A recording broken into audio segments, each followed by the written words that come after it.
जीवन में एक महत्वपूर्ण सफलता के लिए एक महत्वपूर्ण स्थान कैप्टन का होता है, लीडर का होता है, मुखिया भी कह सकते हो, सेनापति कह सकते हो और अनेक नामों से उसे संबोधन किया जा सकता है। आप देख रहे हैं आजकल आईपीएल की भारत में बड़ी धूम मची है। पहलगाम जैसे नृशंस कांड के होने के बाद भी वह प्रतियोगिता रुकी नहीं। आईपीएल से ही शुरू करते हैं। जगह जगह जो एक प्राइवेट टीमें पैसे वाले लोगों ने खरीद रखी हैं, उनकी निष्ठा अपनी मालिक के प्रति होती है, क्यों मालिक उनको पेमेंट करता है। इन आईपीएल टीमों में भी आपने देखा होगा यदा कदा अपने कैप्टन को बदलते हैं, और क्योंकि जब टीम हार जाती है तब सारा ठीकरा कैप्टन के ऊपर फोड़ा जाता है, और जब जीत जाए तो राधे राधे रहता है, फिर कोई दिक्कत नहीं होती। इसलिए कई कप्तानों को अपनी कुर्सी छोड़नी पड़ी है।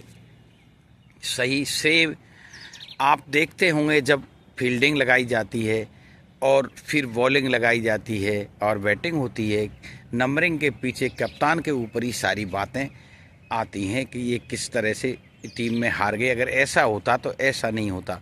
ये बातें हमेशा आप रोज़ देख रहे होंगे आईपीएल ट्रॉफी के दौरान।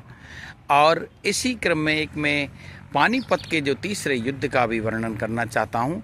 उसमें देखिए पानीपत का मैदान, अब्दाली की सेनाएं और मराठों की सेनाएं।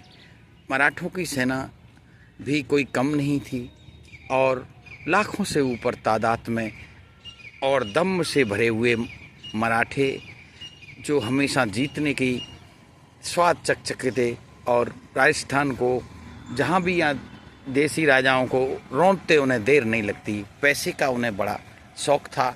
मुग़ल सम्राट से भी उन्होंने 50 लाख रुपए लेकर और उसकी छत तोड़वाकर, तभी भी सदाशिवराव भाऊ ने उस सोने से उनकी आंखें चमकती थी, उस धन से उन्हें आंखें चमकती थी। उन्होंने दिल्ली के निकट घेरा डाल लिया और उसका नेतृत्व कहने भर को विश्वास राव के पास था। 16-17 साल का एक लड़का, पेशवा का लड़का।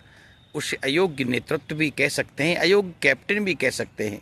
उसको मराठों का प्रतीकात्मक सेनापति बनाया गया, और सदाशिवराव भाऊ जो भी कोई बहुत कुशल रणनीतिकार नहीं थे, उनको कार्यवाहक सेनापति बनाया गया। और उन्होंने किसी की भी कोई बात नहीं मानी। यहाँ सबसे ताकतवर और जो राजा थे और जो उनका हेल्प भी करना चाहते थे दिल से, हिंदू मुसलमान वाली बात तो उन दिनों थी ही नहीं, महाराज सूरजमल भरतपुर, उनसे उनकी मंत्रणा होती है।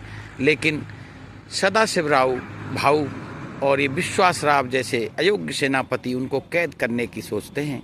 तो महाराज के जो विश्वास पात्र मल्हारराव होलकर और महादजी सिंधिया ग्वालियर, उनको सुरक्षित वहाँ से निकालते हैं कि ये लोगों में तो कोई किसी तरह की बात नहीं। महाराज ने एक तो लड़ाई को देर से शुरू करने की बात कही, दूसरी अपने साथ में होने की बात कही कि मैं तुम्हें खाना पीना देता रहूँगा मेरे राज्य से, लेकिन बाद में हम दिल्ली की बात करते हैं तो दिल्ली बाद में हमारी होगी, जाटों की होगी जब आप चले जाओगे।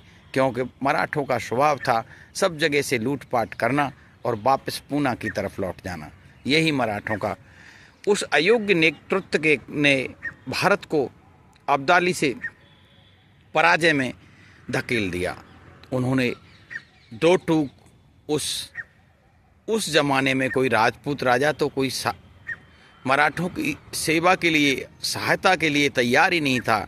ये जाट महाराजा सूरजमल ने हाथ बढ़ाया तो उन्होंने झटक दिया। अभिमान आदमी को ले बैठता है, कैप्टन को भी अभिमान ले बैठता है। इसका मतलब ये है कि जब परिस्थिति तुम्हारे पास जैसी हो, उसका सटीक नेतृत्व करने वाला आदमी सटीक निर्णय लेकर ही हार को भी जीत में बदल देता है और नहीं तो अयोग्य लोग जीत को हार में बदल देते हैं, जैसा पानीपत में हुआ। इसके बाद करारी हार हुई, कितने लोग मरे और अहमद शाह अब्दाली ने किस तरह से विजेता का सेहरा अपने सिर सजा के वापस वो अपने देश लौट गया। यही स्थिति परिवारों की भी है। परिवारों में भी जब मुखिया कमज़ोर पड़ जाता है और घर में कई मुखिया तैयार होने लगते हैं, उसके गाए बगाए टांग खींचने में लगे रहते हैं।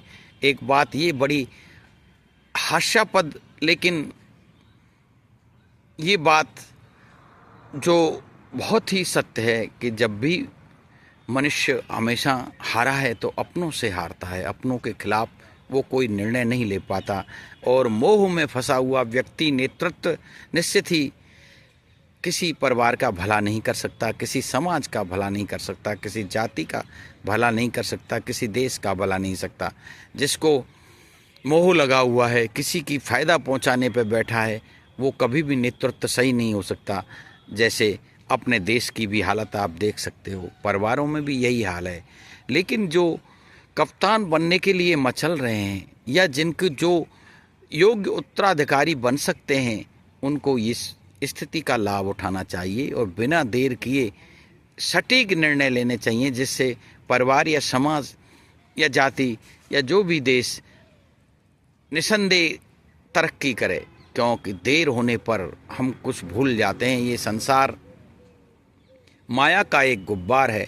जब आदमी की कुछ तरह से बदनामी हो जाती है तो उसको झुटलाना बड़ा ही मुश्किल है। इतिहास की तारीखें उन्हीं निर्णायक कप्तानों की लिखी जाती हैं जो साहसिक निर्णय देते हैं। वो अंतिम ओवर अपने सर्वश्रेष्ठ बॉलर को देते हैं और वो जीवन में बैटिंग भी तुरंत बदल देते हैं, नंबरिंग सिस्टम भी बदल देते हैं।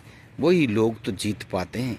इसलिए हमेशा एक योग्य नेतृत्व के लिए, कैप्टन के लिए हमेशा बिना देर किए निर्णय लेने चाहिए।